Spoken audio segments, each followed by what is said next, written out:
जय हिंद। आज हम लोग क्लास 7 का हमारे अतीत अध्याय नंबर 6 नगर, व्यापारी और शिल्पी जन के बारे में जानेंगे।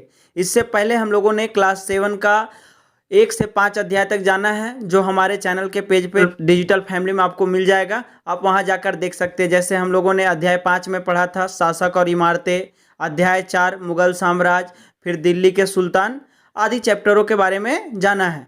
आइए अब शुरू करते हैं इसको। नगर मतलब कि जो साम्राज्य होते थे उसमें जो फेमस जगह होते थे उसे नगर कहा जाता था, और वहाँ जो व्यापार करते थे, कुछ चीज़ों को खरीद बेच करना, उन्हें व्यापारी कहा जाता था।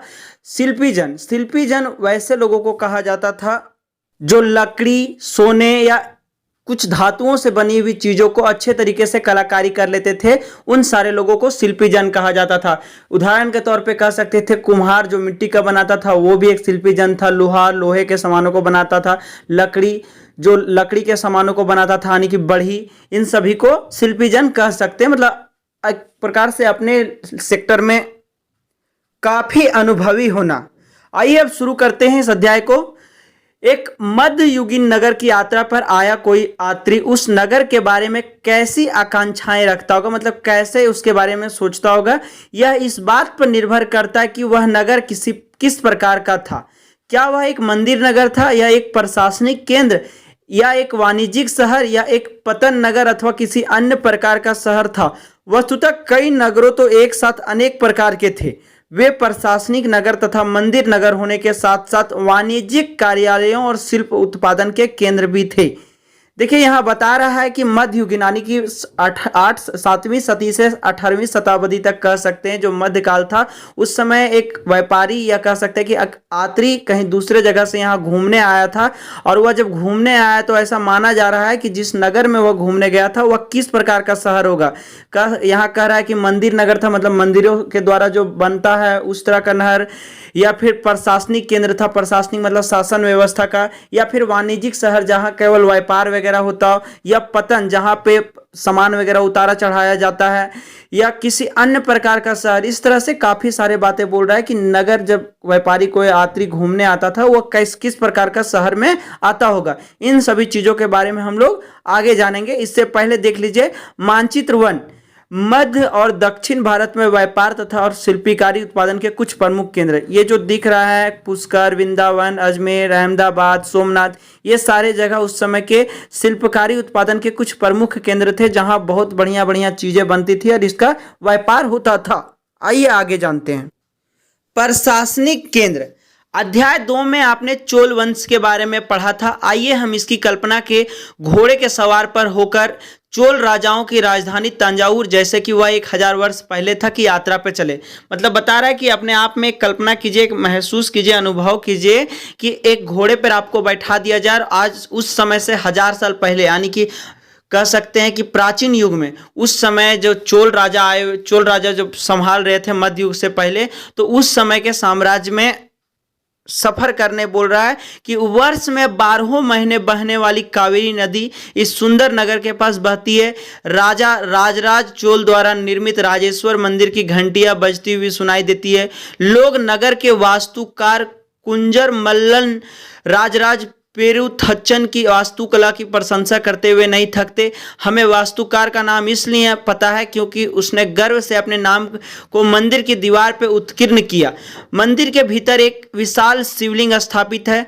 इस मंदिर के अलावा नगर में अनेक राजमहल है, जिनमें कई मंडप बने हुए हैं। राजा लोग इन मंडपों में अपना दरबार लगाते हैं। यहीं से वे अपने अधीनस्थों के लिए आदेश जारी करते हैं। नगर में सैन्य शिविर भी बने हुए हैं। नगर उन बाजारों की हलचल से भरा हुआ है जहां अनाज, मसालों, कपड़ों और आभूषण की बिक्री हो रही है। नगर के लिए जल की आपूर्ति कुओं और तालाबों से होती है। तंजावुर और इसके निकटवर्ती नगर उरैयूर के सालिए बुनकर मंदिर के उत्सव के लिए झंडे, झांडियां बनाने का कपड़ा, राजा और अभिजात वर्ग के लिए बढ़िया सूती वस्त्र और जनसाधारण के लिए मोटा सूती वस्त्र तैयार कर रहे हैं। यहाँ से कुछ दूरी पे स्वामी मलाई में स्थित अथवा मूर्तिकार उत्तम कांस्य मूर्तियां तथा लंबे सुंदर घंटा धातु के दीप बना रहे हैं। इस प्रकार कह सकते हैं कि यहाँ आपको ऐसा अनुभव करने बोला गया कि आपको घोड़े पर बैठा दिया जाए और उसी नगर भ्रमण में ले जाया जाए जहाँ के राजा चोल थे। चोलों का तांजावुर साम्राज्य की बात कर रहा है, तांजावुर जो उनका क्षेत्र था उसमें आपको घूमने कहा गया और वहाँ हर प्रकार की सुख सुविधा है, जैसे कि सभी के लिए झंडे झंडियाँ शिल्पीकार लोग बना रहे हैं, व्यापार हो रहा है, इस तरह का प्रशासनिक केंद्र। तो आपको कैसा महसूस होगा, इन सारे चीजों को आपको अनुभव करवाने की कोशिश कर रहा है। देखिए इसी से एक प्रश्न पूछ रहा है कि आपके मत में लोग तंजावुर को एक महान नगर क्यों मानते थे? क्योंकि हम कह सकते हैं कि उस समय वहां हर प्रकार की सुख सुविधा थी, राजमहल था, पूजा पाठ धार्मिक अनुष्ठान होते थे, सारे चीज थे।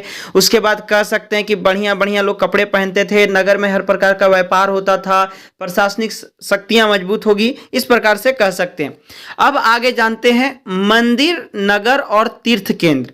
तांजावुर एक मंदिर नगर का भी उदाहरण है, मतलब ऐसे नगरों को जो मंदिरों के वजह से जो उसमें दान वगैरह आता है और उस जगह पे जब लोग बस जाते हैं तो वैसे नगरों को मंदिर नगर कहा जाता है। और तांजावुर भी एक इसी तरह का उदाहरण था। तांजावुर में एक मंदिर फेमस था और उसी से वह नगर बसा हुआ था।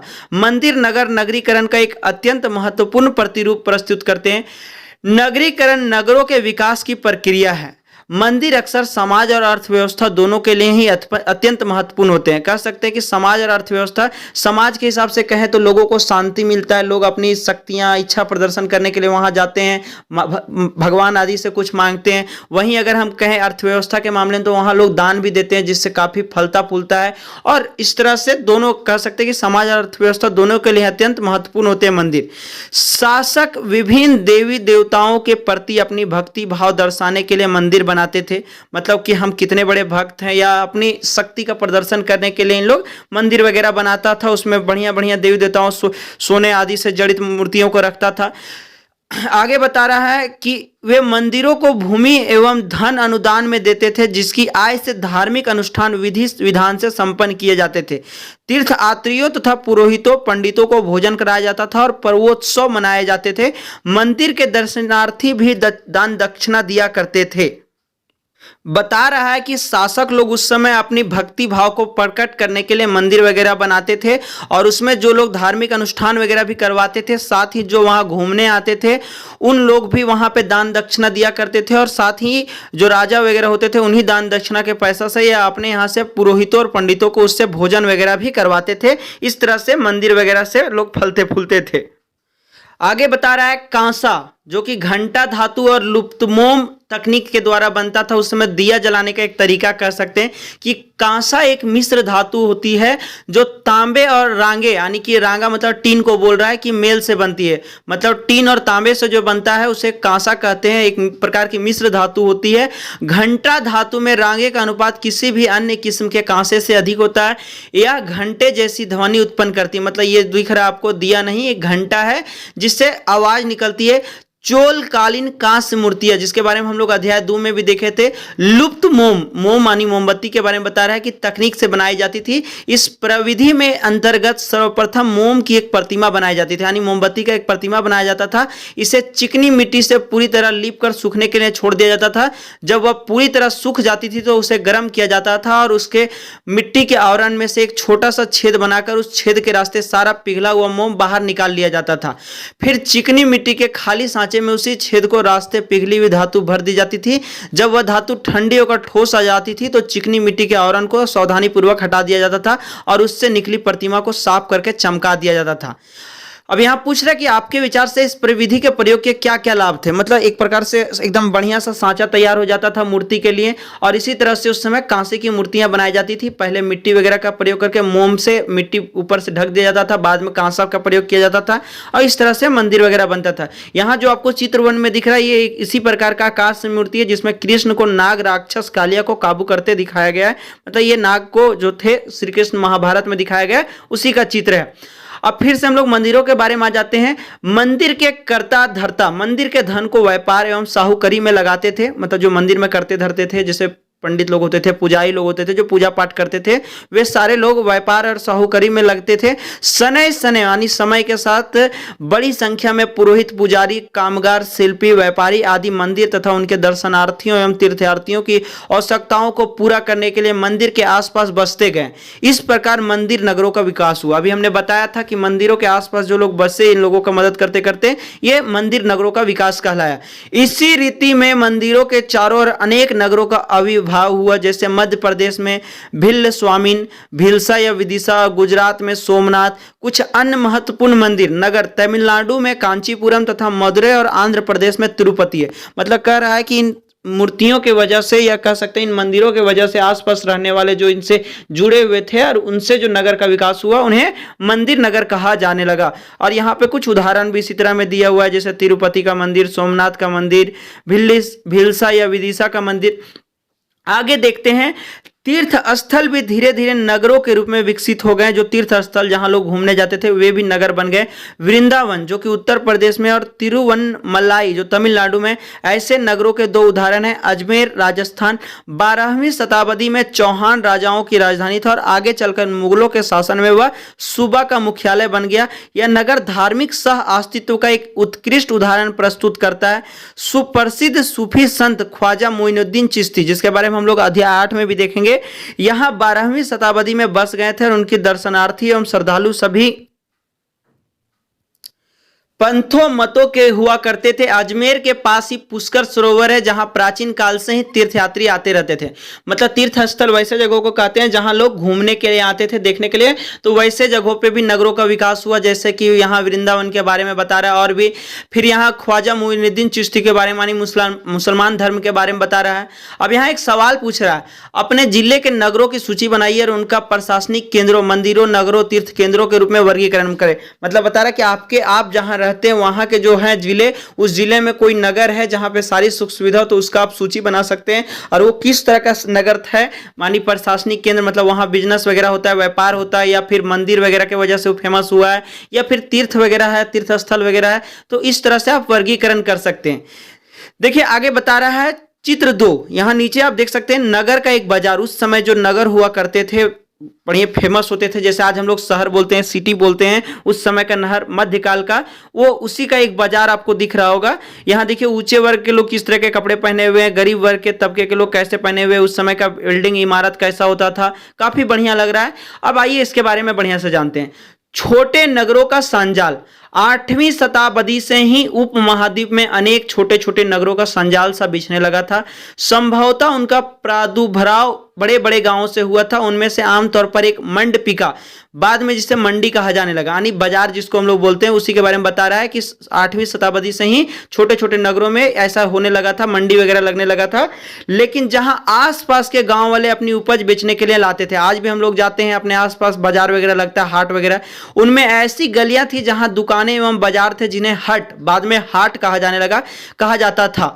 इसके अलावा भिन्न भिन्न प्रकार के कारीगरों तथा शिल्पियों, जैसे कुम्हारों, तैलियों, शक्कर बनाने वाली, ताड़ी बनाने वाले, सुनारों, लोहारों, पत्थर तोड़ने वालों आदि के अलग अलग बाजार होते थे। मतलब एक ही जगह पे जहां सारा बाजार लगता था, अलग अलग जगह लोग बैठते थे, एक तरह के सारे लोग, जैसे सोनार लोग, लोहार लोग, पत्थर तोड़ने वाले, ताड़ी बेचने वाले, शक्कर बनाने वाले जो चीनी वगैरह बनाते थे, तेलियों जो तेल वगैरह बेचते थे, कुम्हारों जो मिट्टी के बर्तन वगैरह बेचते थे, सब अलग अलग बैठकर बाजार लगाते थे एक ही पास।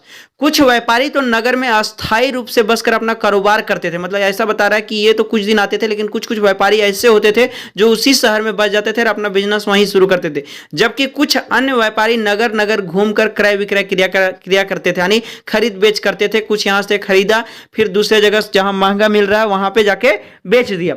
आसपास और दूर दराज के व्यापारी नगरों में स्थानीय उपज खरीदने और दूरवर्ती स्थानों के उत्पाद जैसे घोड़े, नमक, कपूर, केसर, पान, सुपारी और काली मिर्च जैसे मसाले बेचने के लिए आते थे। मतलब बता रहे कि छोटे छोटे नगरों में ये सारे हाट वगैरह लगते थे और इस तरह से प्रशासनिक व्यवस्था उस समय था। इस तरह से हम कह सकते हैं बाजार वगैरह लगता था। अब आगे जानेंगे। आमतौर पर कोई सामंत यानी परवर्ती काल का जमींदारी नगरों में या इनके आसपास किले बंदी कर महल बना लेता था। ऐसे सामंत व्यापारियों, शिल्पकारों तथा उनके व्यापार की वस्तुओं पर कर लगाते थे और कभी कभी इन करों के संग्रहण का अधिकार उन स्थानीय मंदिरों को प्रदान कर देते थे जिनका निर्माण स्वयं उनके द्वारा या धनाढ़ व्यापारियों द्वारा कराया गया होता था। ऐसे अधिकारों को उल्लेख अभिलेखों में किया गया जो आज भी पाए जाते हैं। मतलब बता रहा है कि कभी कभी ये जो सामंत होते थे, मतलब जमीनों का जो मालिक होते थे, हमने सामंत के बारे में पीछे बताया था कि जो राजा के जो नौकर होते थे, अधिकारी होते थे, उन लोगों के बारे में बता रहा है कि ये जमींदारों आदि से जमीन लेकर उस पर किले बंदी कर देते थे, यानी चारों तरफ से घेरावा कर देते थे। और इस पार से उस पार अगर कोई जाता था या उस पार से इस पार कुछ सामान खरीदने या बेचने के लिए आता था तो उन पर टैक्स लगाया जाता था और उन टैक्सों को कभी कभी ये सामंत व्यापारी खुद ही रख लेते थे या कभी कभी ये मंदिरों को दान प्रदान कर देते थे, जिसके बाद में फिर धनाढ़ व्यापारी इसका उपयोग में लाते थे। उसी का एक विवरण यहाँ पे दिखाया जा रहा है कि यह राजस्थान से बाजारों पे कर के बारे में बता रहा है। यह राजस्थान से प्राप्त एक 10वीं शताब्दी का अभिलेख का सारांश है जिसमें वे शुल्क दिए गए हैं जो मंदिर पदाधिकारियों द्वारा वस्तु के रूप में वसूल किए जा सकते थे। शक्कर और गुड़, रंग, धागा, रुई, नारियल, नमक, सुपारी, मक्खन, तिल के तेल पर और कपड़े पर कर लगाए जाते थे। इसके अलावा व्यापारियों पर धातु की चीजें बेचने वाला, जैसे लोहा, सोना, चांदी, ये धातु के चीजें होते हैं, आसावक, तेल, पशु चारे और अनाज के बोरों पर भी कर लगाए जाते थे। मतलब इन सारे चीजों पर टैक्स लगता था। वैसे तो आज भी सारे चीजों पर टैक्स लगता है। इनमें से कुछ कर तो वस्तु रूप में, कुछ अन्य नगद रूप में वसूले जाते थे। आज हम लोग जो टैक्स देते हैं वो सारा रुपया पैसा के कर में देते हैं, लेकिन उस समय ऐसा नहीं होता था। उस समय वस्तु को ही कर के रूप में ले लिया जाता था। जो आप बेचने जा रहे हैं उसी को कर के रूप में रख लिया जाता था और कुछ नगद यानी रुपया पैसा के रूप में भी लिया जाता था।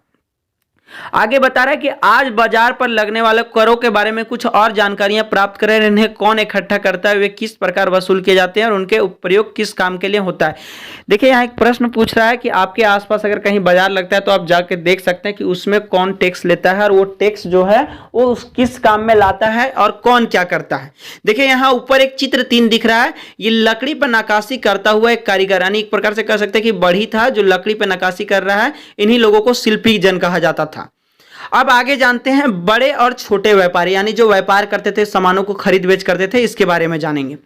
व्यापारी कई प्रकार के हुआ करते थे। उनमें बंजारे लोग, बंजारे उन्हें कहा जाता है जो एक स्थान से दूसरे स्थान पे घुमंतु, एक प्रकार के कह सकते हैं कि एक स्थान से दूसरे स्थान पे घूमते रहते हैं, खरीद बेच करते हैं, जिसके बारे में हम लोग अध्याय 7 में जानेंगे। भी शामिल थे। कई व्यापारी, विशेष रूप से घोड़ों के व्यापारी, अपने संघ बनाते थे जिनका एक मुखिया होता था और वह मुखिया उनकी ओर से घोड़े खरीदने के इच्छुक योद्धाओं से बातचीत करता था। चूंकि व्यापारियों को अनेक राज्यों तथा जंगलों से होकर गुजरना पड़ता था, इसलिए वे आमतौर पर काफिले बनाकर एक साथ यात्रा करते थे। मतलब बता रहा है कि जो व्यापारी होते थे इनके पास काफी सारा सामान होता था, जिसके कारण अगर ये जंगल वगैरह से घूमते थे तो इन्हें जान और माल दोनों का खतरा रहता था। इसलिए ये आमतौर पर काफिले बनाकर, मतलब एक साथ बहुत सारे लोग मिलकर सफर करते थे और अपने हितों की रक्षा के लिए व्यापार संघ, गिल्ड भी बनाते थे। व्यापार संघ को उस समय गिल्ड बोला जाता था। आगे बता रहा है दक्षिण भारत में स्थित 8वीं शताब्दी और परवर्ती काल के ऐसे अनेक संघ थे। उनमें सबसे प्रसिद्ध मणिग्रामम और नाना देशी थे। यह व्यापार संघ प्रायद्वीप के भीतर और दक्षिण पूर्व एशिया तथा चीन के साथ भी दूर दूर तक व्यापार करते थे। मतलब इन्हीं बता रहा है जो घुमंतु होते थे, इन सारे लोगों के बारे में कि इन लोगों जो ग्रुप बनाता था, इसमें मणिग्रामम और नाना देशी, ये 2 संघ बहुत ही बड़े थे जो दूर दूर तक दक्षिण पूर्व एशिया में और चीन के साथ भी व्यापार करते थे। आगे बता रहा है इनके अलावा चेटियार और मारवाड़ी, ओसवाल जैसे समुदाय भी थे जो आगे चलकर देश के प्रधान व्यापारी समूह बन गए। गुजराती व्यापारियों में हिंदू, बनिया और मुस्लिम, बोहरा दोनों समुदाय शामिल थे। वे दूर दूर तक लाल सागर के बंदरगाहों व फारस की खाड़ी, पूर्वी अफ्रीका, दक्षिण पूर्व एशिया तथा चीन से व्यापार करते थे।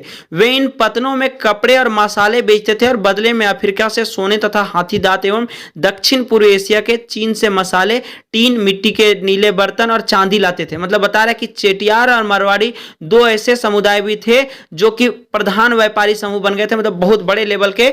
गुजरात व्यापारियों से यानी बनियों वगैरह से या यहाँ के जो मुसलमान थे बोहरा मुसलमान, इनसे ये कह सकते हैं कि बंदरगाहों पे, बंदरगाह जहाँ पानी का जहाज रुकता है, समुद्री का कारोबार होता है, उस जगह पे बता रहा है कि यहाँ से इन लोग काफी सारा व्यापार में कपड़ा और मसाला आदि बेचता था, उधर से लेके आता था और बदले में अफ्रीका से इन लोग फिर जाता था और वहां से हाथी, सोना चांदी का, हाथी का दांत, सोना चांदी ये सब खरीद के फिर एशिया में चीन मसाले आदि करके इस तरह से बेचता और खरीद करता था। मतलब ये बड़े लेवल के थे।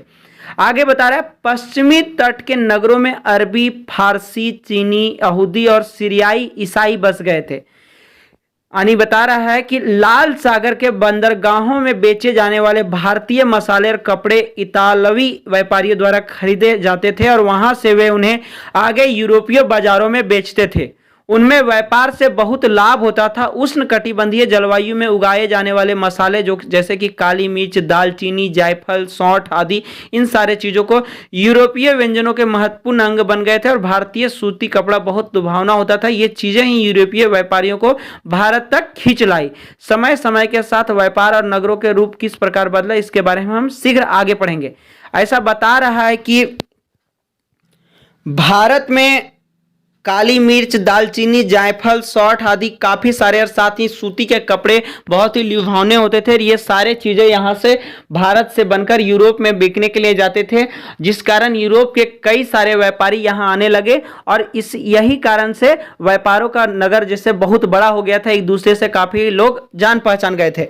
अब आगे यहाँ एक प्रश्न पूछ रहा है इसी से कि जैसा कि आप समझ सकते हैं कि इस काल के दौरान लोगों तथा माल का आना जाना लगा ही रहता था, आपके विचार से इस आवाजाही का नगरों तथा गांवों के जनजीवन पे क्या प्रभाव पड़ता होगा? नगरों में रहने वाले कारीगरों की सूची बनाइए। जैसा कह रहा है कि जब यहाँ पे लोग खरीद बेचने के लिए आते थे, अक्सर आना जाना लगता होगा, तो गांवों के जनजीवन में कह सकते हैं कि काफी सुधार आता होगा, क्योंकि ये अधिक मात्रा में माल बिकता होगा तो अधिक मात्रा में बनाते होंगे, जिसके पास, इन लोगों के पास पैसे भी अधिक आते होंगे और इससे ये खुशहाल जीवन जी सकते होंगे, सभी खुशी खुशी रहते होंगे। इस प्रकार से धनाढ़ भी, अमीर व्यापारी भी धीरे धीरे, जो छोटे तबके से भी होते थे वे भी अमीर बन सकते हैं। कई सारी बातें हो सकती है, आगे जानते हैं। काबुल अपने पहाड़ी और विषम भूदृश्य के साथ 16वीं शताब्दी से राजनीतिक और वाणिज्यिक दृष्टि से महत्वपूर्ण बन गया। मतलब ये 16वीं शताब्दी में राजनीतिक भी कह सकते हैं, यहाँ नीति, शासन व्यवस्था और वाणिज्यिक यानी व्यापारिक दृष्टि से भी ये फेमस हो गया था, महत्वपूर्ण बन गया था। काबुल और कंधार सुप्रसिद्ध रेशम मार्ग से जुड़े हुए थे, साथ ही घोड़ों का व्यापार भी मुख्य रूप से इसी मार्ग से होता था। 17वीं शताब्दी में हीरो के एक सौदागर जो बैप्टिस्टे टेवनियर ने अनुमान लगाया था कि काबुल में घोड़ों का व्यापार प्रतिवर्ष 30,000 रुपयों का होता था, जो कि उस समय बहुत ज़्यादा होता था, जो उन दिनों में एक बड़ी भारी रकम समझी जाती थी। काबुल में मेवे, खजूर, गलीचे, रेशमी कपड़े और ताजे फल ऊँटों पर लाद कर लाए जाते थे और उप महाद्वीप तथा अन्य भागों में बेचे जाते थे। इसके अलावा गुलाम भी बिक्री के लिए लाए जाते थे, मतलब गुलामों आदि को भी बेचा जाता था और बहुत सारे खाने वाले सूखे एक प्रकार से काजू किशमिश बोल सकते हैं, खजूर, मेवे, ये सारी चीज़ें बेचे जाते थे, फल वगैरह भी लाए जाते थे और घोड़ों आदि, ऊँटों आदि का भी व्यापार होता था। साथ ही रेशम एक प्रकार का कपड़ा का ये है जो कि बहुत ही सुंदर होता है, चमकता है, रेशमदार कपड़े आप लोग जानते होंगे। ये सभी यहाँ खरीद बिक्री होता था, यानी बिक्री के लिए आते थे। अब बता रहा है नगरों में शिल्प। बीदर के शिल्पकार तांबे तथा चांदी में जड़ाई के काम के लिए इतने अधिक प्रसिद्ध थे कि इस शिल्प का नाम ही बिदरी पड़ गया। मतलब बीदर एक जगह था, वहाँ के शिल्पकार लोग, वहाँ के जो मिस्त्री होते थे वो काफ़ी बढ़िया जड़ते थे और इसी वजह से उस शिल्प का नाम ही, उस कलाकारी का नाम ही बिदरी पड़ गया। पंचाल अर्थात विश्वकर्मा समुदाय, जिसमें सुनार, कसेरे, लोहार, राजमिस्त्री और बढ़ई शामिल थे, मंदिरों के निर्माण के लिए आवश्यक थे। इसके अलावा वे राजमहलों में बड़े बड़े भवनों, तालाबों और जलाशयों के निर्माण में वे अपनी महत्वपूर्ण भूमिका अदा करते थे। इसी प्रकार सालियार या केक्का, कोलार जैसे बुनकर भी समृद्ध समुदाय बन गए थे और वे मंदिरों के भारी दान दक्षिणा दिया करते थे। वस्त्र निर्माण से संबंधित कुछ अन्य कार्य जैसे कपास को साफ करना, काटना और रंगना भी स्वतंत्र व्यवसाय बन गए थे, जिनके लिए विशेषज्ञता की आवश्यकता होती थी। मतलब बता रहे हो, जो ये शिल्पकार होते थे जैसे लोहार, सुनार, कसेरा, राजमिस्त्री, यानी कि जो लकड़ी वगैरह का काम करता था, बढ़ी, ये सारे जो होते थे ये सारे इतने बढ़िया तरीके से कलाकारी करते थे, शिल्पजन जो सजाते थे कि इन लोगों को काफ़ी सारा काम मिलता था। विश्वकर्मा समुदाय से ये सब आते थे। और बता रहा है कि ये तालाबों और जलाशयों में भी इस तरह के डिजाइन दिखाते थे। कपड़ों में देखिए यहाँ आपको चित्र 4 में जो दिख रहा है, पीतल के इस मोमबत्ती दान पर काला आवरण है, ये इसी तरह की सजावट का प्रमाण इन लोगों के पास था। साथ ही नीचे जो दिख रहा है चित्र 5 साल का बॉर्डर, ये कपड़े में इस तरह से कढ़ाई वगैरह करते थे, मतलब काफी फेमस थे इन लोग। आगे बता रहा है शहरों के बदलते हुए भाग। कई शताब्दियों के लंबे समय में अहमदाबाद यानी जो कि गुजरात का एक जगह है, जैसे कुछ नगर बड़े व्यापारिक केंद्रों के रूप में विकसित हो गए, लेकिन तंजावुर जैसे कुछ अन्य नगर पहले की अपेक्षा विस्तार तथा महत्व की दृष्टि से सिकुड़ गए। इसी काल में पश्चिम बंगाल में भागीरथी नदी के तट पर स्थित मुर्शिदाबाद रेशमी वस्त्रों के प्रमुख केंद्र के रूप में उभरा था। यह 1704 ईस्वी में बंगाल की राजधानी बन गया, लेकिन इसी शताब्दी के दौरान उसका सितारा डूब गया, क्योंकि वहां के बुनकर इंग्लैंड के मिलों में बनकर आए सस्ते कपड़ों के साथ प्रतियोगिता में टिक ना सके। मतलब बता रहा है कि जो यहाँ पे सिलाई बुनाई वगैरह होता था, ये यहाँ पे इंग्लैंड से जो आता था, नहीं कह सकते हैं कि जब ब्रिटिश ईस्ट इंडिया कंपनी यहाँ पे आई थी तो उन लोग कपड़े लेकर आता था। शुरुआत में उन लोग कपड़े का ही व्यापार करता था। वो सस्ता भी होता था, टिकाऊ भले कम होता था, सस्ता होता था और फैशनेबल होता था, डिजाइनिंग होता था, जिसके वजह और साथ ही सस्ता होने की वजह से ये ज़्यादा बिकता था। तो यहाँ के लोग जब महंगा महंगा बन जाता था, इन लोग का लागत ज़्यादा पड़ता था, जिसके कारण इन लोग वहाँ पर डूब गए। ये बंगाल जो था पहले ही डूब गया, इन लोगों के सामने टिक नहीं पाया। अब आगे बता रहा है हम्पी, मुसलीपट्टनम और सूरत, नजदीक से एक नजर। हम्पी की वास्तुकला का सौंदर्य। हम्पी नगर कृष्णा और तुंगभद्रा नदियों की घाटियों में स्थित है। यह नगर 1336 में स्थापित विजयनगर साम्राज्य का केंद्र स्थल था। हम्पी के शानदार खंडहरों से पता चलता है। खंडहर उसको बोलते हैं जो उस समय भले ही बहुत बड़ा था, लेकिन आज वह एकदम खंडहर बन गया, जंगल का टुकड़ा जैसा कह सकते हैं, उसे खंडहर कहते हैं। उस शहर की किलेबंदी की उच्च कोटि की थी। किले की दीवारों के निर्माण में कहीं भी गारे चूने जैसे किसी भी जोड़ने वाले मसाले का प्रयोग नहीं किया गया था और शिला खंडों को आपस में फंसाकर गूथा गया था। मतलब बता रहा था कि ये कलाकृति बहुत बढ़िया था। जैसे आज हम लोग ईंटा जोड़ते हैं तो उसके बीच सीमेंट बालू वगैरह से इस तरह से मिक्स करके हम लोग लगाते हैं, तब वो रहता है। लेकिन उस समय ये जो हम्पी का किला बना था, ये बिल्कुल ही किसी चीज का नहीं किया गया था। साथ ही इसमें जो पत्थर लगे थे, इसी को फंसाया गया था। मतलब बहुत ही बेहतरीन कला का ये बनाया गया था। देखिए यहाँ जो चित्र 6 में आपको नीचे दिख रहा है, ये हम्पी के अहाते की टूटी हुई दीवार से बुर्ज का दृश्य दिखाई दे रहा है कि ये हम्पी वाला जो दीवार बाहर से टूट गया है, तो अंदर जो है वो बुर्ज का दृश्य दिख रहा है। अब आगे बता रहा है एक किला बंद नगर। एक पुर्तगाली यात्री डोमिंगो पेज ने 16वीं सदी में हम्पी नगर का वर्णन इस प्रकार किया है। गोवा से आने वाले लोग जिस प्रवेश द्वार से गुजरते हैं, उस द्वार के भीतर राजा ने एक अत्यंत सुदृढ़ प्राचीन बद्ध नगर बसा रखा है, जो दीवारों और बुर्जों से सुरक्षित है। ये दीवारें अन्य नगरों को दीवारों जैसी नहीं है, बल्कि बहुत मजबूत राजगिरी का ऐसा नमूना है जो अन्य भागों में बहुत कम देखने को मिलेगा।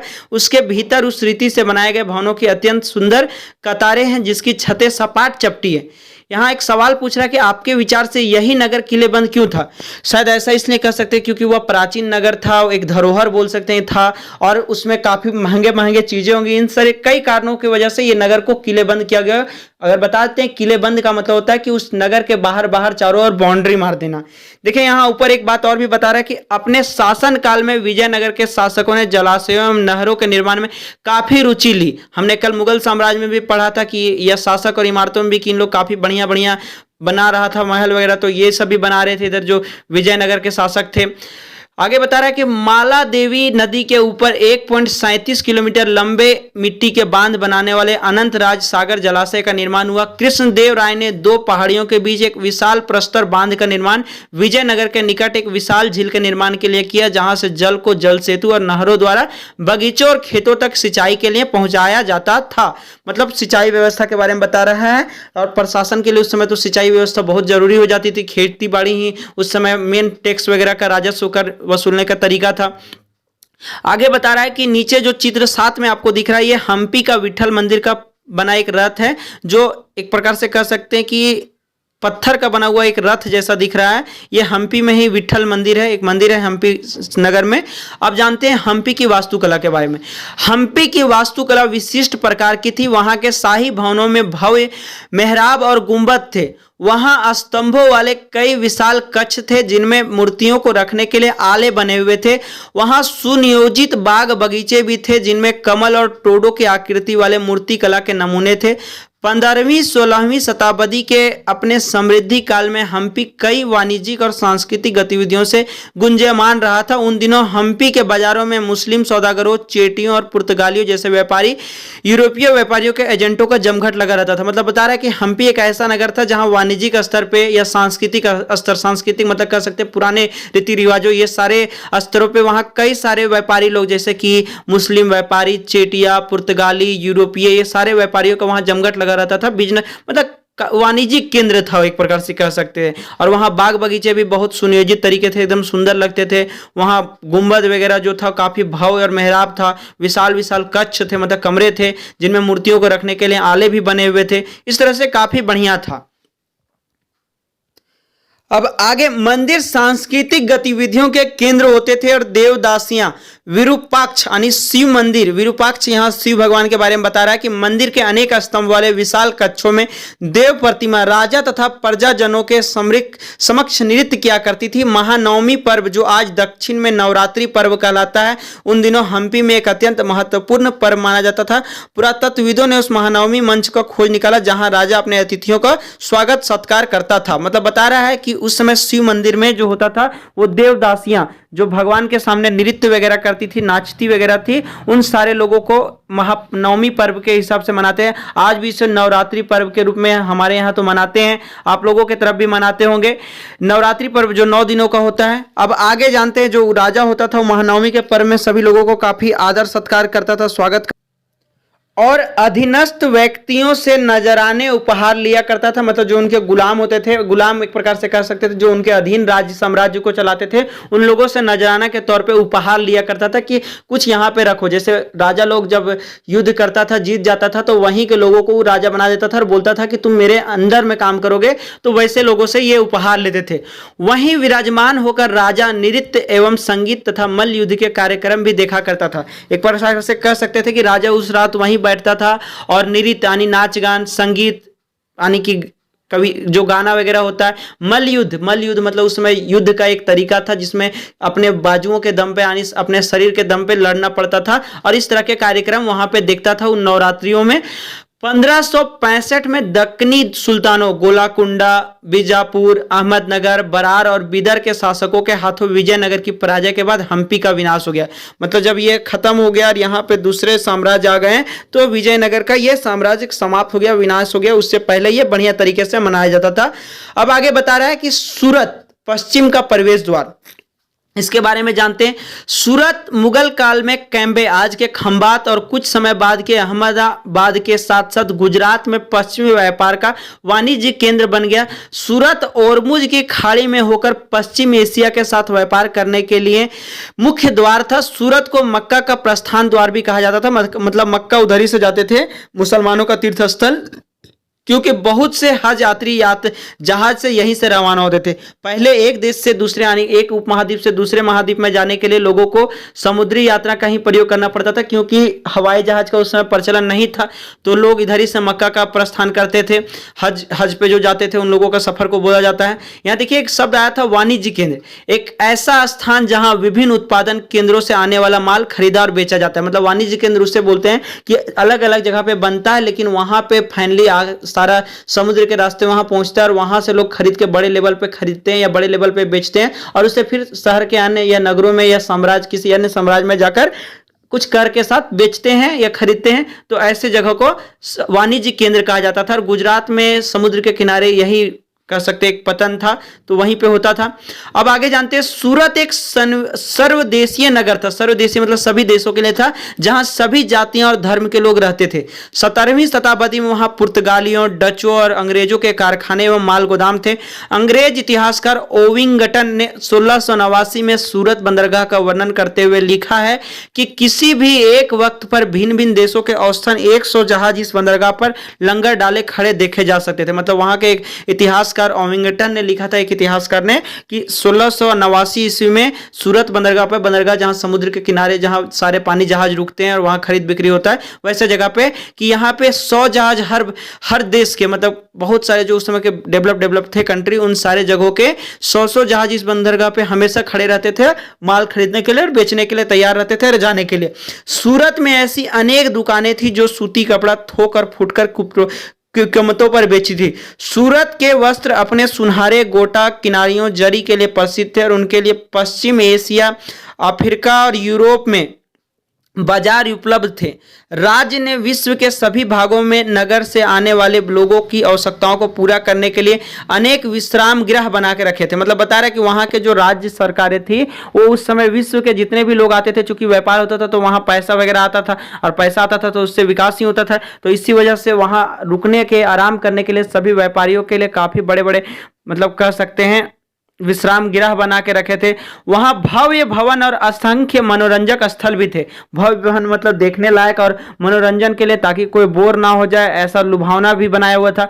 सूरत में काठियावाड़ी सेठों तथा महाजनों की बड़ी बड़ी साहूकारी कंपनियां थी। उल्लेखनीय है कि सूरत से जारी की गई हुंडियों को दूर दूर तक मिस्र में काहिरा, इराक में बसरा और बेल्जियम में एंटवर्प के बाजारों में मान्यता प्राप्त थी। मतलब वो इतना डेवलप था कि बहुत सारे देशों में, जैसे कि इराक, मिस्र, बेल्जियम, इन सारे जगहों पे इस बाजार की मान्यता प्राप्त थी कि हाँ वहां से माल आया है। मतलब ये मध्यकाल से ही अपना जो गुजरात का सूरत शहर है वो उसी समय से काफी डेवलप था और आज भी डेवलप है। किंतु 17वीं शताब्दी के अंतिम वर्षों में सूरत का भी अंधपतन प्रारंभ हो गया। इसके कारण कई कारण थे। मुगल साम्राज्य के पतन के कारण बाजारों, देखिए इससे पहले यहाँ हुंडी एक आया था, उसके बारे में जान लेते हैं। एक ऐसा दस्तावेज जिसमें एक व्यक्ति द्वारा जमा कराई गई रकम दर्ज होती थी। हुंडी को कहीं अन्यत्र प्राप्त करके जमा की गई राशि प्राप्त की जा सकती है। मतलब एक प्रकार से कि यहाँ जमा किया हुआ है, फिर दूसरे जगह उसी का एक प्रकार से कह सकते कि लिखित एक दस्तावेज होता है कि हाँ हमने आपको 500 रुपए दिया, उसका लिखित मिल जाता था तो उसे दूसरे जगह पे किया जाता था, मतलब उसको भजाया जा सकता था, अपने भाषा में कह सकते कि फिर दूसरे जगह से उस 100 रुपए जाके निकाले जा सकते, एक प्रकार बैंक का माध्यम जैसे होता है। तो देखिए यहाँ फिर से जान लेते कि 17वीं सदी के अंतिम में सूरत का भी अंधपतन प्रारंभ हो गया था। हालांकि 17वीं सदी यानी कि ये वो समय था जब मध्यकाल समाप्त हो रहा था, आधुनिक काल आ रहा था, नहीं ब्रिटिश हुकूमत आ गई थी और मुगल साम्राज्य का इस समय नाश हो गया था। इसके कई कारण थे, जैसे सूरत के कमी होने का कारण, सूरत में तबाही होने का कारण, कई कारण था, जिसमें सबसे पहला कारण था मुगल साम्राज्य के पतन के कारण बाजार तथा उत्पादकता की हानि। पुर्तगालियों द्वारा समुद्री मार्गों पर नियंत्रण, मतलब समुद्री मार्ग जितने भी समुद्री रास्ते थे उसमें पुर्तगाल लोग कब्जा कर लिया था।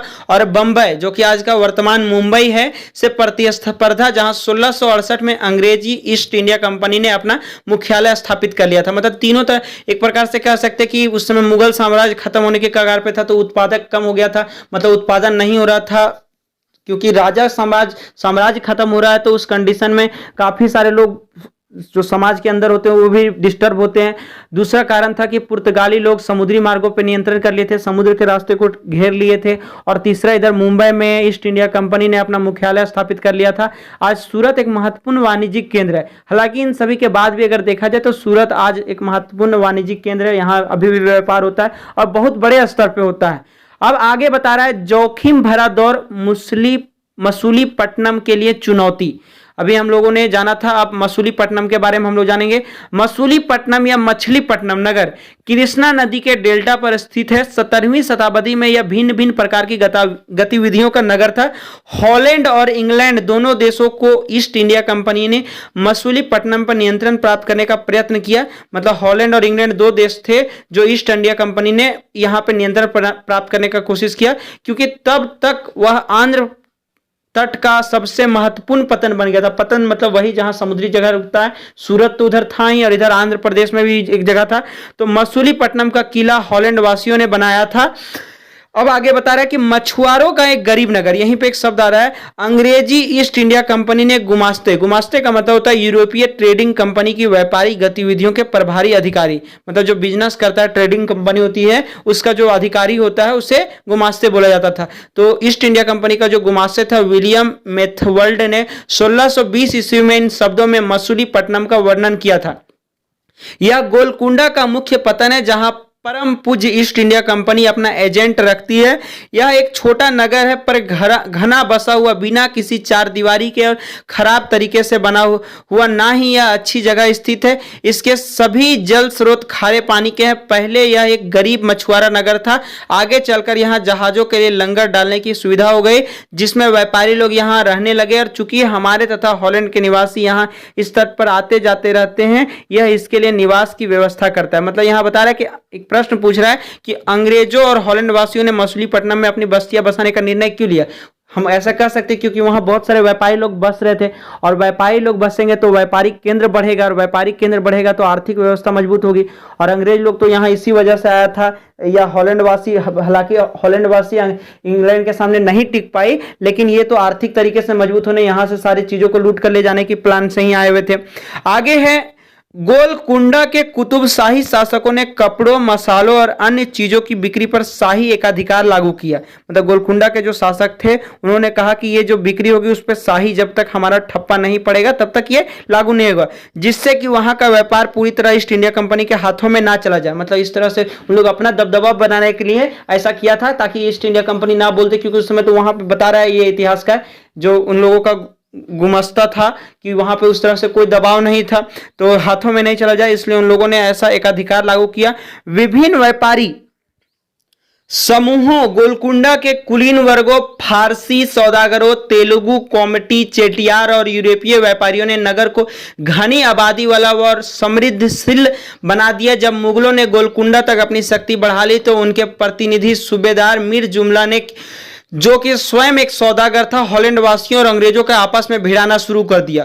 1686-87 में मुगल बादशाह औरंगजेब ने गोलकुंडा का मुगल साम्राज्य में मिला लिया। मतलब बता रहा है कि जब शुरुआती में ऐसा किए, वहां के एकाधिकार शासन लागू कर दिया, तो तेलुगु कमेटी में जो चेटियार थे, ये वहीं के यूरोपीय व्यापारियों ने क्या किया कि जो इंग्लैंड था और हॉलैंड, ये दोनों को आपस में 1686-87 में लड़ा दिया, और बाद में फिर इस पर बादशाह औरंगजेब ने फिर से अपना अधिकार मुगल साम्राज्य में मिला लिया और उस पर अधिकार करने लगा। अब यूरोपीय कंपनियों के सामने अन्य विकल्प ढूंढने की समस्या खड़ी हुई, क्योंकि ये सारे इंग्लैंड और हॉलैंड ये सब यूरोपीय देश थे, यहां पे तो इन लोग व्यापार करने आया था। कंपनी की नई नीति के अंतर्गत केवल इतना ही पर्याप्त नहीं था कि पतन भीतरी प्रदेश के उत्पादन केंद्रों के साथ संबंध बनाए रखे। मतलब भीतर जो उत्पादन होता था, केवल व्यापार से उन लोग का काम नहीं चलने वाला था। उन लोग सोचा था कि अंदर जो व्यापार हो रहा है, उन लोगों से किसी तरह से संबंध बनाया जाए, बल्कि इस बात की भी आवश्यकता महसूस हो गई कि कंपनी के नए केंद्र एक साथ राजनीतिक, प्रशासनिक तथा वाणिज्यिक भूमिकाएं भी अदा करे। मतलब केवल वो खरीद बेच नहीं करे, उसके साथ वो राजनीतिक स्थिति, मतलब एक कंपनी और जो यहां लाकर अपना राजनीतिक नियम चलाए, प्रशासनिक तथा वाणिज्यिक भूमिका अदा करे। तो जब कंपनी के व्यापारी बंबई, यानी जो आज का वर्तमान मुंबई और कलकत्ता, जो कि वर्तमान का कोलकाता और मद्रास, वर्तमान का चेन्नई, ये सारे जगह पे गए, तो मछलीपट्टनम में अपने व्यापार और समृद्धि दोनों ही खो बैठे, और 18वीं शताब्दी के दौरान उसका अंध पतन हो गया, और आज वह एक छोटे से जीर्ण शीर्ष नगर से कुछ अधिक कुछ नहीं है। मतलब मछलीपट्टनम फिर बर्बाद हो गया। अब आगे बता रहे हैं, 16वीं और 17वीं शताब्दियों में यूरोप के देश, मतलब नए नगर और व्यापारी के बारे में बता रहा है कि जो यूरोप के देश थे, व्यापारिक उद्देश्यों से मसालों और कपड़ों की तलाश में लगे हुए थे। 16वीं शताब्दी से जो यूरोप के जो देश थे, वो सब यहीं से मसाला खरीद के भारत से ले जाता था, और कपड़े, जो सूती कपड़े, रेशमी कपड़े, ये सब जो होते थे, जो यूरोप, पश्चिमी एशिया दोनों जगहों पर लोकप्रिय हो गए। अंग्रेजों, हॉलैंड वासियों और फ्रांसीसियों ने पूर्व में अपनी वाणिज्यिक गतिविधियों का विस्तार करने के लिए अपनी अपनी ईस्ट इंडिया कंपनी बनाई। प्रारंभ में तो मुल्ला अब्दुल गफूर और वीरजी ओरा जैसे कुछ बड़े भारतीय व्यापारियों ने, जिनके पास बड़ी संख्या में जहाज थे, उनका मुकाबला किया, किंतु यूरोपीय कंपनियों ने समुद्री व्यापार पर अपना नियंत्रण स्थापित करने के लिए अपनी नौ शक्ति का उपयोग किया और भारतीय व्यापारियों को अपने एजेंट के रूप में कार्य करने के लिए मजबूर कर दिया। अंततः अंग्रेज उपमहाद्वीप में सर्वाधिक सफल वाणिज्यिक एवं राजनीतिक शक्ति के रूप में उभर कर स्थापित हो गया। ऐसा बताया जा रहा है कि भले ही यूरोपीय लोग यहाँ आता था, लेकिन पहले उन लोगों फ्रांसीसियों ने नौसेना पे कब्जा कर लिया था। नौसेना यानी कह सकते कि समुद्री रास्ता था, उन सभी पे कब्जा कर लिया था। तो इन लोगों को मजबूर करने लगा कि तुम हमारे यहाँ काम करो, और इस तरह से उन लोग यहाँ पे इस उपमहाद्वीप में सफल हो गया, वाणिज्यिक स्थिति से भी और राजनीतिक स्थिति से भी। आगे बता रहा है कि वस्त्रों जैसी वस्तुओं की मांग में तेजी आ जाने से अधिकाधिक लोगों ने कताई, बुनाई, धुलाई, रंगाई आदि का धंधा अपना लिया। मतलब इसमें मांग बढ़ गया था, चूंकि यूरोप और जितने भी इंग्लैंड वास यूरोप के जितने भी देश थे ये सारे यहाँ से लेने जाने लगे, तो कताई का काम में मांग बढ़ा, तो फिर सप्लाई भी जरूरी था, इसलिए कताई, बुनाई, धुलाई, रंगाई आदि का धंधा सभी लोगों ने अपना लिया था वहाँ के लोगों ने। इसमें अन्य शिल्पों का बहुत विस्तार हुआ। भारतीय वस्त्रों के रूप, रंग और डिजाइन अधिकाधिक परिष्कृत होते गए, किंतु इस काल में शिल्पकारों की स्वतंत्रता घटने लगी। मतलब जो आजादी थी कि अपने मर्जी से उन लोग करता था, ये घटने लगी थी। शिल्पी जन पेशगी की प्रणाली पर काम करने लगे, जिसका अर्थ यह था कि उन्होंने जिन यूरोपीय एजेंटों से पहले ही पेशगी ले ली थी, मतलब उनसे पैसा ले लिया हो या एक प्रकार से कर सकते थे, उनसे अगर डील फाइनल हो गया हो तो उन्हीं के लिए उन्हें कपड़ा बुनना होता था, मतलब किसी और को वो बेच नहीं सकते थे। अब बुनकरों को अपना कपड़ा या बुनाई के नमूने बेचने की स्वतंत्रता नहीं थी, उन्हें तो कंपनी के एजेंटों द्वारा निर्धारित डिजाइन के कपड़े उन्हीं के मांग के अनुसार बनाने पड़ते थे। मतलब ऐसा बता रहा है कि ये जो कंपनी जैसा डिजाइन बोलती थी वैसा ही केवल बनाना पड़ता था, अपने मनमर्जी से वो नहीं बना सकते थे, और साथ ही जितना ऑर्डर करे उतना ही बना के देना था, उससे ज्यादा ना ही वो किसी से कर सकते थे। मतलब उनकी अपनी स्वतंत्रता छीन ली गई थी, जो कि पहले ऐसा नहीं था। 18वीं शताब्दी में बंबई, कोलकाता और मद्रास नगरों का उदय हुआ, जो आज प्रमुख महानगर हैं। शिल्प और वाणिज्य में बड़े बड़े परिवर्तन आए जब बुनकर जैसे कारीगर तथा सौदागर यूरोपीय कंपनियों द्वारा इन नए नगरों में स्थापित ब्लैक टाउन्स में स्थानांतरित गए। ब्लैक यानी देसी व्यापारियों और शिल्पकारों को इन ब्लैक टाउन्स में सीमित कर दिया गया। मतलब बता रहा है कि ब्लैक मतलब जो यहाँ के लोग थे उन लोगों को ब्लैक बोला जाता था, और इन सारे लोगों को यहाँ रखा गया, इसलिए ब्लैक टाउन के नाम से इन्हें जाना जाने लगा। जबकि गोरे शासकों ने मद्रास में फोर्ट सेंट जॉर्ज और कोलकाता में फोर्ट सेंट विलियम की शानदार कोठियों में अपना आवास बनाया। मतलब यहीं पे उन लोग रह के इन लोगों के लिए ब्लैक टाउन बना दिया, और अपने लिए देखिए कितना नाइंसाफी, मतलब अपने पावर का यूज किया, और उन लोगों ने अपने लिए सेंट जॉर्ज बनाया, फोर्ट सेंट जॉर्ज, और कलकत्ता में भी फोर्ट सेंट विलियम की शानदार कोठियों में अपने आप को रखने लगा। 18वीं शताब्दी में शिल्प कलाओं तथा वाणिज्य की कहानी हम अगले वर्ष में जानेंगे। देखिए यहाँ एक चित्र दिख रहा है, यह है प्रारंभिक 19वीं शताब्दी में बंबई की एक सड़क। बंबई का एक सड़क इस प्रकार से होता था। ये 19वीं सदी यानी कि उस समय आधुनिक काल आ चुका था, आज का काल, और ब्रिटिश साम्राज्य आ चुकी थी, मुगलों का साम्राज्य लगभग अंत होने को था। अब हम लोग जानते हैं वास्को डिगामा और क्रिस्टोफर कोलंबस, यानी वास्को डिगामा और कोलंबस के बारे में जानेंगे। 15वीं शताब्दी में यूरोपीय नाविकों द्वारा समुद्री मार्ग खोजने के अभूतपूर्व कार्य किए गए। उनमें से अनेक नाविक भारतीय उपमहाद्वीप तक पहुंचने का मार्ग खोजने और मसाले प्राप्त करने की इच्छा से प्रेरित थे, क्योंकि उस समय मसाला बहुत ज्यादा मात्रा में यहाँ उपजता था, और ये मसालों से ही काफी लोग यहाँ पर लेके जाते थे, और अपने क्षेत्र में काफी, अपने यूरोप जैसे देशों में, यूरोप जैसे महादेशों में कह सकते हैं कि काफी सफल व्यापारी बनते थे। पुर्तगाली नाविक वास्को डिगामा अटलांटिक महासागर के साथ साथ यात्रा करते हुए केप ऑफ गुड होप से निकलकर और हिंद महासागर को पार करके भारत पहुंचा। उसे अपनी पहली यात्रा को पूरा करने में 1 वर्ष से भी अधिक समय लगा। वह 1498 में कालीकट पहुंचा और अगले वर्ष पुर्तगाल की राजधानी लिस्बन लौट गया। इस समुद्री यात्रा के दौरान उसके 4 में से 2 जहाज नष्ट हो गए, 170 यात्रियों में से केवल 54 ही जीवित बचे। इन प्रत्यक्ष खतरों के बावजूद जो मार्ग खोले या खोजे गए वे अत्यंत लाभकारी सिद्ध हुए। उसके बाद तो अंग्रेज, हॉलैंड और फ्रांसीसी नाविकों ने भी उसका अनुकरण करना प्रारंभ कर दिया। भारत पहुंचने के लिए समुद्री मार्गों की खोज का एक अन्य सुपरिणाम निकला, जिसकी किसी को आशा नहीं थी। एक इटली वासी क्रिस्टोफर कोलंबस ने भारत पहुंचने का मार्ग खोजने के लिए अटलांटिक महासागर को पार करके पश्चिम की ओर यात्रा करके निश्चय किया। उसका सोचना था कि चूंकि पृथ्वी गोल है, इसलिए वह पश्चिम की ओर से ही भारत पहुंच सकता है। वह 1492 में वेस्ट इंडीज के तट पर पहुंचा, और वेस्ट इंडीज का नाम इसी भ्रांति के कारण पड़ा। उसके पीछे स्पेन और पुर्तगाल के नाविक और विजेता भी वहां आते रहे, और उन्होंने मध्य और दक्षिण अमेरिका के बड़े बड़े भागों को अपने कब्जे में कर लिया, और अक्सर उन प्रदेशों को पहले वाली बस्तियों को नष्ट कर दिया गया। ये जो चित्र 9 में दिख रहा है ये वास्को डिगामा था, और बता रहा है कि उस समय इसने उल्टा, सभी लोग इधर से जाते थे, यानी वास्को डिगामा इधर से गया था, लेकिन क्रिस्टो कोलंबस बोला कि अगर पृथ्वी गोल है तो हम दूसरे तरफ से जाते हैं, और इस तरह से ये दूसरे रास्ते से आया हुआ था, और बाद में इन लोगों पे कब्जा किया। अब आगे बता रहे, कल्पना करने बोल रहा है कि आप 17वीं शताब्दी से सूरत में पश्चिम एशिया की यात्रा करने की योजना बना रहे हैं। इस संबंध में आप कैसी तैयारी करेंगे? क्योंकि उस समय हवाई जहाज तो होता नहीं था, तो एक महादेश से दूसरे महादेश, एशिया, यूरोप, इन हम लोग एशिया में थे, और यूरोप वाले यहाँ आने के लिए चूंकि समुद्री जगह का ही प्रयोग करते थे, तो उसके हिसाब से काफ़ी सारे हम लोग अपने हिसाब से कह सकते हैं कि उस हिसाब से पानी जहाज, कई सारे लोगों का समूह, और व्यापार करने के लिए उस हिसाब से धन, खाने पीने की सामग्री, और भी बहुत सारी चीज़ें होता है, दिशा पता करने का, ये सारी चीज़ें का मशीन, ये सारी चीज़ें लेकर आया जाएगा। इस प्रकार से हमारा ये अध्याय नगर, व्यापारी और शिल्पी जन समाप्त होता है। हम लोगों ने इसमें जो जो बातें जाना, आइए एक बार उसे रिवाइज कर लेते हैं। सबसे पहले हम लोगों ने चोल वंश के प्रशासनिक केंद्र के बारे में जाना, फिर मंदिर, नगर और तीर्थ केंद्र, जिसके वजह से मंदिर नगर बनने लगे थे, यानी मंदिरों के वजह से नगर बनता था। यहीं पे लोग जो फलते फूलते थे, मंदिरों से जो टैक्स वगैरह आता था, जो दान वगैरह दक्षिणा वगैरह आता था, इससे जो नगर बसता था। फिर तीर्थ केंद्र, जहां लोग घूमने जाते थे, उस जगह पे जो नगर बसा उस तरह को तीर्थ केंद्र नगर कहा गया। उसके बाद छोटे नगरों का संजाल, यानी छोटे छोटे नगरों में व्यापार होने लगा था, लोग खरीदने बेचने लगे थे। ये जो शिल्पकारी होती थी, जो बनाते थे, ये अपने आसपास ही हाट में, मंडियों में बेचा करते थे। फिर बड़े और छोटे व्यापारियों के बारे में जाने कि बड़े बड़े स्तर पे करते थे। कुछ साथ में कह रहा है कि बंजारे लोग बड़ा बड़ा स्तर पे जो करता था व्यापार, फिर छोटे लोग होते थे, इन सारे व्यापारियों के बारे में जाना। आगे नगरों में शिल्पकारी व्यवस्था के बारे में जाना कि जो उसमें सोनार वगैरह होते थे, खनिजों पे या फिर कपड़े पे बहुत बढ़िया बढ़िया कलाकारी करते थे, जिसकी वजह से काफ़ी फेमस थे और बहुत कह सकते हैं कि एक प्रकार से परिशिक्षित थे। फिर हम लोगों ने हम्पी, मसूलीपट्टनम और सूरत के बारे में जाना कि हम्पी भी एक समय बहुत सौंदर्य कला था, लेकिन ये भी खत्म हो गया। मसूलीपट्टनम पे भी बंदरगाह के रास्ते को कब्जा कर लिया गया और सूरत पे भी इसी तरह हुआ। जब मुगल साम्राज्य समाप्त हुआ तो यहाँ पे ब्रिटिश ईस्ट इंडिया कंपनी और हॉन्डेड निवासियों ने कब्जा कर लिया था।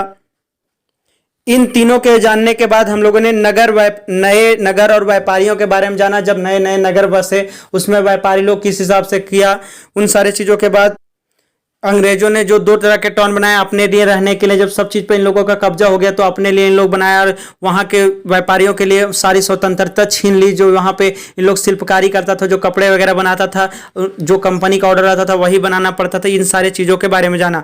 इस प्रकार से हमारा ये अध्याय 6 नगर, व्यापारी और शिल्पी जन समाप्त होता है। अगर आपको ये समझ में आया होगा, पसंद आया हो तो लाइक कर दें। साथ ही अगर कुछ नहीं समझ में आया हो तो कमेंट करें। और रेगुलर अपडेट्स, मतलब इसी तरह के मैं लगातार वीडियो डालते रहता हूँ हर क्लास के बारे में, तो इस तरह के जानने के लिए हमारे चैनल को भी सब्सक्राइब कर ले। मिलते हैं नेक्स्ट वीडियो में, तब तक के लिए धन्यवाद। जय हिंद।